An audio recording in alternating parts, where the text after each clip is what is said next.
प्रभात बच्चों, मैं आपकी हिंदी की अध्यापिका और आज हम हिंदी का पाठ 12 शुरू करने जा रहे हैं जिसका शीर्षक है संज्ञा। तो चलिए शुरू करते हैं। पाठ 12 संज्ञा। संज्ञा यानी नाउन। देखिए, उपयुक्त चित्रों में निशा, मोर, कुर्सी, बुढ़ापा किसी ना किसी व्यक्ति, प्राणी, वस्तु है ना। व्यक्ति, प्राणी, वस्तु और दशा के नाम है ना। ये नाम ही संज्ञा है। किसी व्यक्ति, प्राणी, वस्तु, स्थान या भाव को संज्ञा कहते हैं, है ना। किसी व्यक्ति का नाम, प्राणी में जीव जंतु सब आ जाते हैं। इस वस्तु यानी कोई भी चीज बेजान जिसमें जीवन नहीं होता वे स्थान वे वस्तु कहलाती है। स्थान किसी जगह का नाम। भाव यानी हमारे भाव, हमारी फीलिंग्स को हम क्या कहते हैं, संज्ञा कहते हैं। संज्ञा के भेद देखिए, संज्ञा के 3 भेद होते हैं, है ना। व्यक्तिवाचक संज्ञा, जातिवाचक संज्ञा, भाववाचक संज्ञा।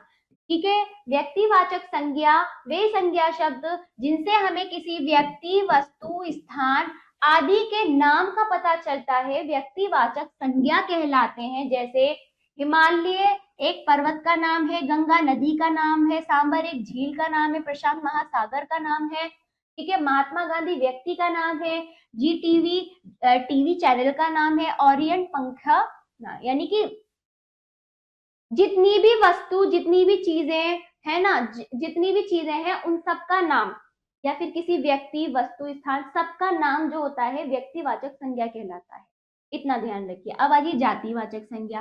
वे संज्ञा शब्द जिनसे हमें एक ही प्रकार के बहुत से प्राणी, वस्तु या स्थान का पता चलता है, जातिवाचक संज्ञा कहलाते हैं।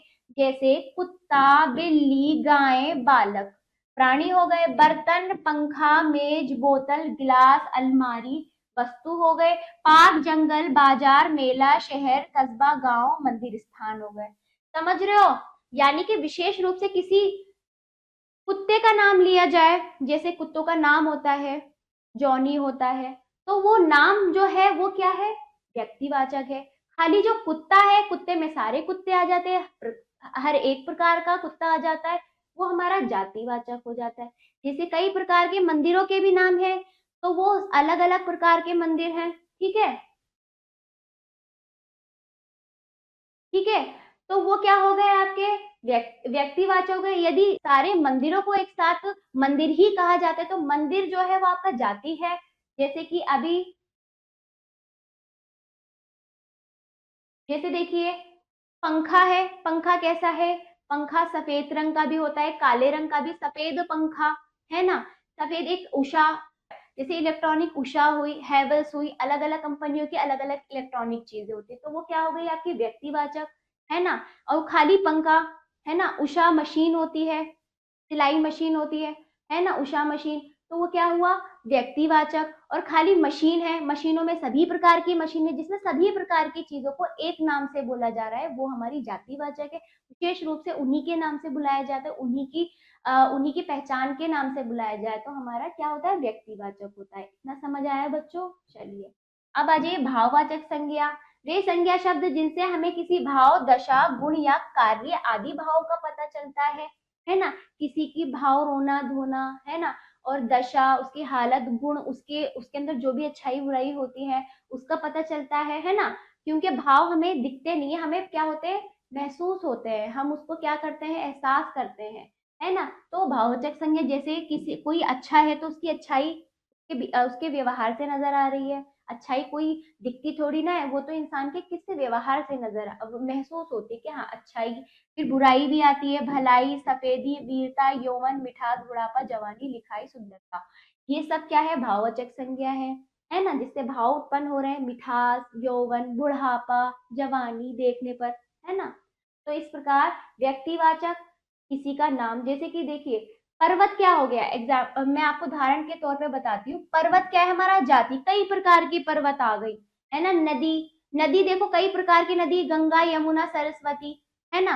गंगा, यमुना, गंगा नदी, यमुना नदी, सरस्वती नदी, ये हमारे व्यक्तिवाचक में आ गया। और खाली नदी, नदी में सारी नदियां आ गई। केवल नदी जो है, नदी, नदी शब्द हमारा जातिवाचक है, लेकिन गंगा नदी, यमुना, गंगा, यमुना, सरस्वती हमारा व्यक्तिवाचक है। इतना समझ आया। चलिए भाववाचक ने आपने देख लिया है, ठीक है, भाववाचक को आपने देख लिया है। संज्ञा के अन्य भेद देखिए, संज्ञा के अन्य दो भेद जिन्हें जातिवाचक संज्ञा के अंतर्गत रखा जाता है, वे है द्रव्यवाचक संज्ञा, समूहवाचक संज्ञा, है ना। इनको जातिवाचक के अंदर रखा जाता है। द्रव्यवाचक संज्ञा क्या होते हैं? वे संज्ञा शब्द जिनसे हमें किसी द्रव्य पदार्थ का पता चलता है, द्रव्यवाचक संज्ञा कहलाते हैं। जैसे सोना, चांदी, लोहा, मिट्टी, प्लास्टिक, चाय, दूध, तेल, द्रव्य। परंतु चांदी, देखो बच्चों, द्रव्य वे पदार्थ होते हैं जिनसे अन्य पदार्थ बन सकते हैं, इतना ध्यान रखिए। देखिए चांदी, चांदी हमें एक अलग रूप में मिली, हमने चांदी से क्या बनाया? गहने बनाए, चांदी से काफी चीजें बनाई। ऐसे ही सोने से भी हमने कई प्रकार की चीजें बना ली, मिट्टी के बर्तन बनाए, मिट्टी का भी कई प्रयोग है। प्लास्टिक की चीजों से भी हम कई सारी, यानी कि ये देखिए वे पदार्थ जिनसे कई सारी चीजें उत्पन्न हो सकती, कई सारी चीजें बनाई जा सकती है, वो द्रव्यवाचक संज्ञा कहलाती है। ठीक है, तेल का भी प्रयोग अलग अलग, दूध से क्या? दूध से दही, है ना। फिर और क्या बनाया जाए? पनीर, मक्खन, दूध से भी काफी चीजें बनाई जाती हैं। तो ये हमारे द्रव्यवाचक संज्ञा।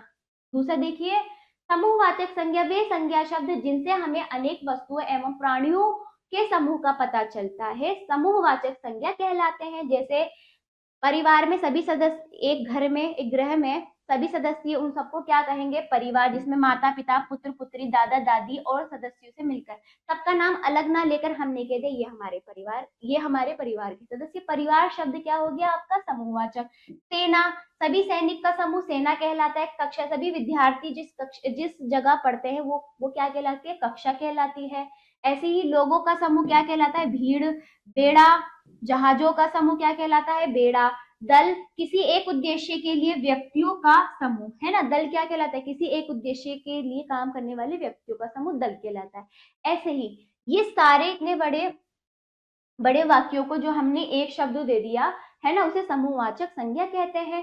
चलिए अब हम देखते हैं भाववाचक संज्ञाओं का निर्माण किस प्रकार हुआ है। जातिवाचक संज्ञा द्वारा भाववाचक संज्ञा बनाना, यानी कि जातिवाचक संज्ञा से भाववाचक संज्ञा किस प्रकार बनते हैं, देखते हैं। चलिए, जैसे जातिवाचक संज्ञा या भाववाचक, जैसे लड़का क्या है? एक जाति है। लड़के में सभी के नाम अलग अलग होते हैं, परंतु लड़का जाति है ना। लड़का क्या है? जाति, जिसमें सभी लड़के आ जाते हैं, सभी लोग एक जगह आ जाते हैं, वो हमारी जाति। जैसे लड़का लड़कपन, शत्रु का शत्रुता, है ना। लड़का का लड़कपन, शत्रु का शत्रुता, तो उसके अंदर भाव, शत्रु दुश्मन के अंदर कौन सा भाव होगा? शत्रुता वाली होगी। बच्चे के अंदर कौन सा भाव होगा? बचपन वाला होगा। दास का दासता रहेगी। मित्र का मित्र के अंदर कौन सा भाव हमें प्रकट होगा? मित्रता। नौकर का नौकरी, है ना। नौकर क्या करता है? नौकरी वाला भाव होता है। कारीगर का कारीगरी, उसके अंदर कारीगर वाला भाव हमें क्या दिखाई देता है? हाँ ये कारीगर है, उसके अंदर ही कारीगर वाला भाव हमें क्या होता है? दिखाई देता है। सज्जन का सज्जनता, युवक का यौवन दिखता है, जो युवक होता है उसके अंदर यौवन दिखता है। ठीक है, कवि का कवित्व, कवि जो होता है उसके व्यवहार से हमें कवित्व का भाव उत्पन्न होता है। माता का मातृत्व, चोर का चोरी, चोर क्या करता है? चोरी का भाव, उसके अंदर चोरी का भाव है ना।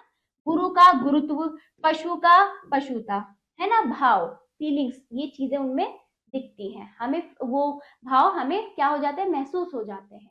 ठीक है, सर्वनाम द्वारा भाववाचक संज्ञा बना। अब सर्वनाम जो है आप, अहम, स्व, चलिए ये है आप सर्वनाम।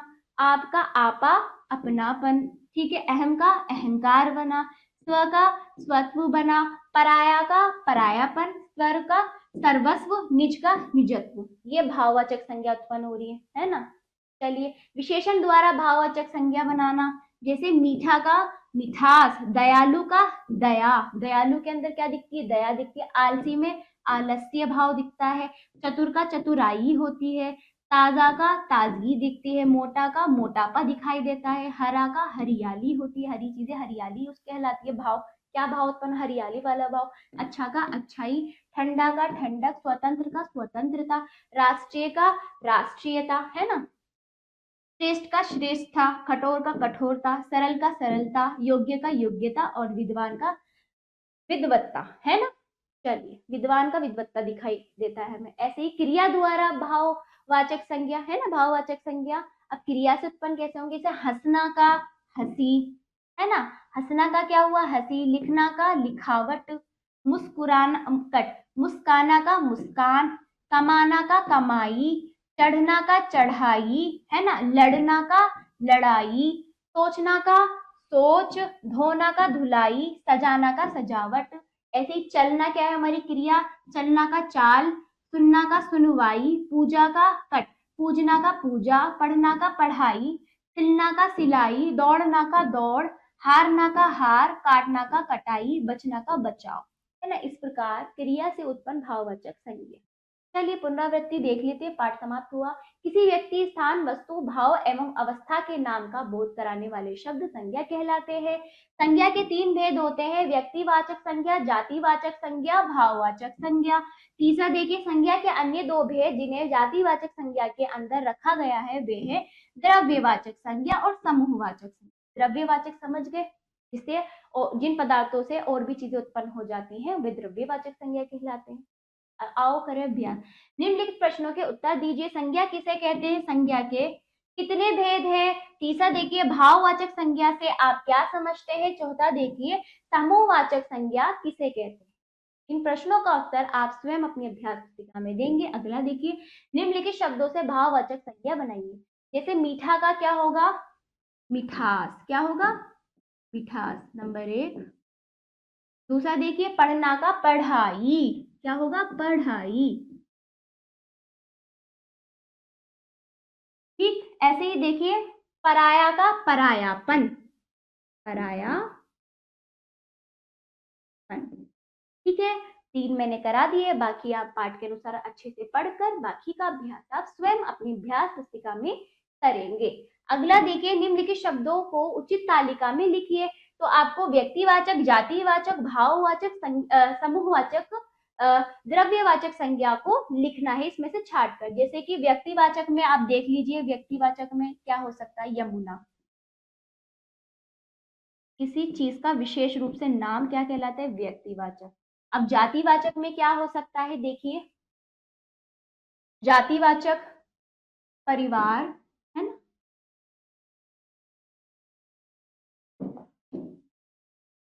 समस्त जाति का बोध कराने वाले शब्द जातिवाचक संज्ञा कहलाते हैं, जैसे सफलता, झुंड, यमुना, फौज, दूध, दिल्ली, बचपन, पहाड़।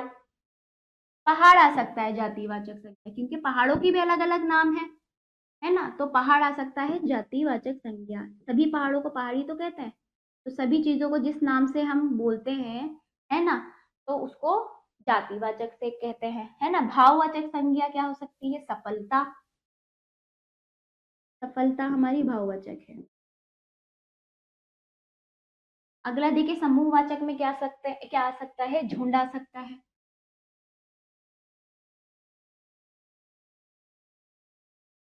द्रव्यवाचक संज्ञा में क्या आ सकता है, बताइए बच्चों, दूध आ सकता है, दूध। ठीक है, अगला हम देख सकते हैं, अगला वाला देखिए, दिल्ली हमारा क्या है,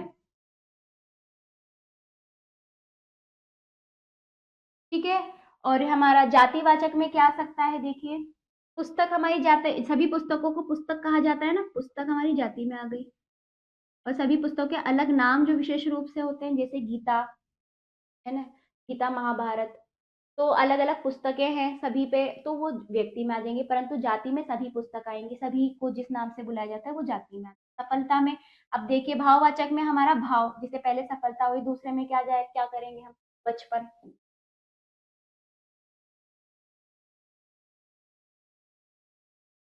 ठीक है, फिर समूह में क्या आ सकता है, देखिए बच्चों, फौज।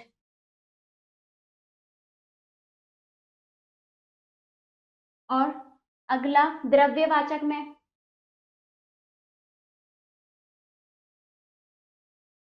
द्रव्यवाचक में तांबा आ सकता है, धातु, इससे अन्य चीजें बनाई जाती है, इसका प्रयोग अन्य चीजों में भी होता है। द्रव्यवाचक जिससे अन्य चीजें उत्पन्न होती है, वह उसका भिन्न प्रकार से प्रयोग होता है, वो द्रव्य में होता है। बाकी आप स्वयं करेंगे। अगला देखिए, निम्नलिखित वाक्यों में रंगीन संज्ञा शब्दों के भेद लिखिए। जैसे मेरठ क्या है आपका, व्यक्तिवाचक,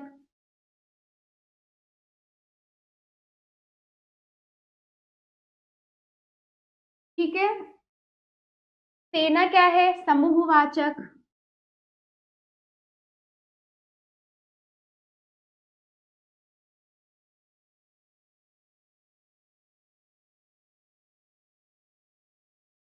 ठीक है। सोना चांदी क्या हो गए आपके, ये रहे डाकुओं ने सोना और चांदी लूट लिया, है ना। दूसरा, सेना ने आतंकवादियों को मार गिराया, सेना हमारे समूह में आ गया, और सोना चांदी किस में आएगा, द्रव्य में।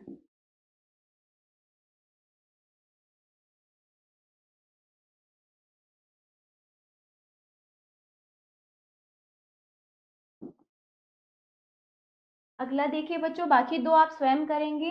चलिए, बहुविकल्पीय प्रश्न पहला, बचपन शब्द में कौन सी संज्ञा है, बताइए बचपन में कौन सी है, भाव है, ठीक है, भाववाचक। दूसरा देखिए, माता शब्द में कौन सी संज्ञा है, माता, जातिवाचक। माता सभी की होती है, सभी माताओं को माता कहा जाता है, प्रत्येक माता का नाम अलग है, अगर विशेष रूप से नाम अलग हो तो वो व्यक्ति में जाएगा, लेकिन सभी माताओं को माता कहे तो जाति में जाएगा। तीसरा देखिए, पुलिस शब्द में कौन सी संज्ञा है, पुलिस द्रव्यवाचक, समूहवाचक, भाववाचक। देखो, सभी सभी पुलिस, जितने भी पुलिस कार्यकर्ता है ना, वो सभी को ही पुलिस कहा जाता है, तो खाली केवल इसका पुलिस को हम समूहवाचक में रखेंगे, है ना, पुलिस को हम समूहवाचक में रखेंगे, क्योंकि सभी पुलिसों को पुलिस ही कहा जाता है, ठीक है।